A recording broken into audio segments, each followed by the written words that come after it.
ఏమైంది? ఏమంటుంది? అయ్యో నిందా ఎందుకన్నా? వద్దులే, వద్దు వద్దు అను. నో చెప్పు. అక్క అనద్దు అని చెప్పుమా. ఏమైంది తల్లి? నైని నో, నైని ఓకేనా? నో నో అని చెప్పానులే, అన్నదిలే ఇంకా నిన్ను.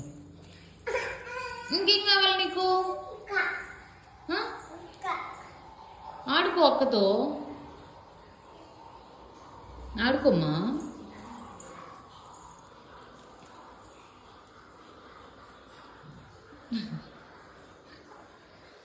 అందులో పోస్తావా? నేను గ్లాస్ అంటే చూపించుమా, అందులో పోస్తుందంట. అదిగో అంతే. ఏమున్నాయి? ఏమీ లేవు, అయిపోయినాయిలే ఇంకా. ఓకే నైని, తాగేసేయి, నువ్వు తాగేసేయి, తాగుమా. అక్క నువ్వు తాగమంటే తాగట్లేదుగా. ఇంకా చాలే, అందులో ఏమీ లేదు. ఊరక డబ్బా పట్టుకొని యాక్షన్ చేస్తున్నావా?